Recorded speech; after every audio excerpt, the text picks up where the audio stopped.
ਸਾਹਿਬ ਜੀ ਸੂਹੀ ਮਹਲਾ ਪੰਜਵਾ। ਸੂਖ ਮਹਲ ਜਾਕੇ ਊਚ ਦੁਆਰੇ, ਤਾਮਹਿ ਵਸਹਿ ਭਗਤ ਪਿਆਰੇ। ਸੂਖ ਮਹਲ ਜਾਕੇ ਊਚ ਦੁਆਰੇ, ਤਾਮਹਿ ਵਸਹਿ ਭਗਤ ਪਿਆਰੇ। ਵਾਹਿਗੁਰੂ ਜੀ ਕਾ ਖਾਲਸਾ, ਵਾਹਿਗੁਰੂ ਜੀ ਕੀ ਫਤਿਹ। ਪਾਵਨ ਪਵਿੱਤਰ ਵਾਕ ਦੇ ਅੰਦਰ ਮੇਰੇ ਪਾਤਸ਼ਾਹ ਨੇ ਗੋਹਜ ਕਥਾ ਦੀ ਗੱਲ ਕੀਤੀ ਹੈ। ਗੋਹਜ ਕਥਾ ਇਹ ਸ਼ਬਦ ਵਰਤਿਆ ਹੈ, ਗੁਪਤ ਕਥਾ, ਛੁਪੀ ਹੋਈ ਕਥਾ, ਪ੍ਰਗਟ ਨਹੀਂ ਹੈ, ਛੁਪੀ ਹੋਈ। ਅਗਰ ਇਹ ਕਥਾ ਗੋਜ ਹੈ ਤਾਂ ਇਸ ਦੇ ਜਿਸ ਅਵਸਥਾ ਦਾ ਜ਼ਿਕਰ ਕੀਤਾ ਹੈ ਉਹ ਵੀ ਗੋਜ ਹੈ, ਉਹ ਵੀ ਗੁਪਤ ਹੈ। ਇਹ ਜਿਤਨੀ ਗੁਪਤ ਹੈ ਇਹਨੂੰ ਹੂ ਬਹੂ ਤੇ ਉਹੀ ਬਿਆਨ ਕਰੇ और कर सकता है जो उतना ही गुप्त उतना ही गहराई च गया होवे। पर मैं जो पढ़िया जो सुने वो थानू सरवण कराना है। इस दे गोहज कथा का जिक्र है, उच्चे महलों का जिक्र है, उच्चे दरवाज़ियां का जिक्र है। इस तरह के महल, इस तरह के दरवाजे जिन्हां च सदा सुख है, सदैवी आनंद है, सदैवी खेड़ है। तो मैं अर्ज करा, इस तरह बाहर तो कोई महल है नहीं, इस तरह बाहर तो कोई घर दिखाई नहीं देता जिस विच केवल सुख ही सुख होवे और सारे वसन वाले आनंदित होवन, सारे सुखी होवन। ऐसा तो नहीं है। तो फिर वो महल भी गोज है, वो दरवाजे भी गोज है, वो घर भी गोज है। इस वास्ते उसकी कथा भी गुप्त ही है, गोज है, अकथ है। उस महल का जिस ढंग नाल मेरे पातशाह ने जिक्र किया है, तुच्छ बुद्धि अनुसार मैं खुलासा करना है। ऐसा महल प्रभु ने आप ही बनाया है, मनुख ने नहीं बनाया। और ऐसा महल परमात्मा आप ही बना सकता है, दूजा नहीं बना सकता। जिस दे दरवाजे बड़े उच्चे, महल बहुत उच्चा। मैं एक दफा फिर दोहरा दें, भावें अज संसार विच बड़ियां उच्चियां उच्चियां इमारतां हैगियां ने। 110 मंजिला इमारत कोलालंपुर मलेशिया विच मौजूद है, 2 ने। शिकागो विच, न्यूयॉर्क विच उच्चियां उच्चियां इमारतां मौजूद ने। भावें 110 मंजिला जिहड़ियां 2 सन गिरा दित्तियां, लेकिन फिर भी 100 मंजिला एम्पायर बिल्डिंग खड़ी है। जमीन के उत्ते 100 मंजिला, 110 मंजिला इमारतां अज खड़ियां ने। बड़े उच्चे महल, बड़ियां बुलंदियां, पर उन्हां विच रहण वाले बेजार, बेचैन, दुखी, परेशान ते चिंता।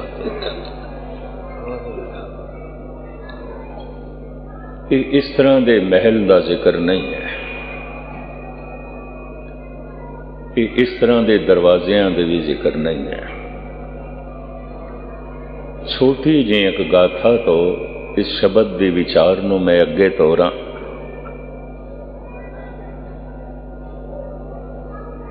कहते ने गौतमी नाम दी एक औरत गया विच इकलौता बच्चा सी, 3 साल का किधरे चलाना कर गया और बेवा औरत सी। ਉਹੀ ਬੱਚਾ उसका सहारा ते जांदा रहा। सारी रात रोंदी रही। ਉਹਦੇ ਰੋਣ ਵਿੱਚ कोई शामिल भी ना होया। लोकी हासियां ਵਿੱਚ शामिल हो सकते ने, रोने ਵਿੱਚ नहीं। लोकी सुखां ਵਿੱਚ शामिल हो सकते ने, दुखां ਵਿੱਚ नहीं। किसी ने आके दसिया सारी रात रोंदी रही है, इत्थे महात्मा बुद्ध आए हुए ने तो उन्हां कोल चली जा। करामाती बंदे ने, सिद्ध पुरुष ने, शायद तेरे बच्चे नूं जिंदा कर देन। उम्मीद दी किरण दिखाई दिती। बच्चे नूं लैके भज पई। 1000 ਦੇ करीब भिक्षु नाल आउणे ने। महात्मा बुद्ध दे कदमां विच बच्चा रखिया, ਜ਼ਾਰੋ ਜ਼ਾਰ रोंदे आया। यही बच्चा मेरे जीवन का सहारा है और मेरे कोल कुछ नहीं है। रोई जाए तुसी जिंदा कर दो, तुसी जिंदा कर दो। तुसी कर सकते हो जिंदा। महात्मा बुद्ध कहते ने मैं कर सकदा जिंदा, मैं इसनों जिंदा करांगा पर एक शर्त दी पूर्ति तू करेंगे। तो गौतमी कहने लगी जो तुसी कहो मैं करांगा, जो तुसी कहंदे हो मैं करांगा। मुट्ठी भर चावल तू ऐसे घर तो लिया जिस घर दे चों कभी किसी की अर्थी ना निकली हो। मैं इसनों जिंदा करांगा। उन्हां चावलों के छिट्टे मार के इसनों जिंदा कर दिया। बड़ी खुशी खुशी भजी होई गई। पहले द्वार ते दस्तक दिती। आखिया मुट्ठी भर चावल। सारियां नूं पता सी इकलौता बच्चा जांदा रहा। कहने लगे मुट्ठी भर की जितने चांदियां देने। गौतमी कहने लगी एक शर्त है, थोड़े घर तो ते कोई अर्थी ते कदे नहीं निकली। घर वालियां ने कहा कईयां दियां निकलियां, कईयां दियां। तो एक दूजे घर गई। मुट्ठी भर चावल चाहिए ने पर शर्त है थोड़े घरों कदी कोई अर्थी ना निकली होवे। लाड़े निकले होवन, लाड़ियां गईयां होवन, अर्थी ना निकली होवे। दूजे घर ने भी हाथ जोड़ के कहा चावल मुट्ठी भर की तू झोली भर के ले जा। पर अर्थियां ते कई निकलियां, कई निकली। तीजे घर गई, चौथे घर गई, पंजवें घर गई। इतिहास कहंदा है जैसे 7वें घर गई ते उत्थे भी यही फरियाद ते पुकार की थी। अगले पूरी छज चावलों की भर के ले आए, मुट्ठी भर क्यों। पर जिहड़ी गल तू कहंदी है वो इत्थे पूरी नहीं उतरेगी। कई अर्थियां निकल चुके हैं। इतनी जही घटना दे नाल उहदे वगदे हुए हंझू रुक गए। उहदा रोना हासे दे च बदल गया।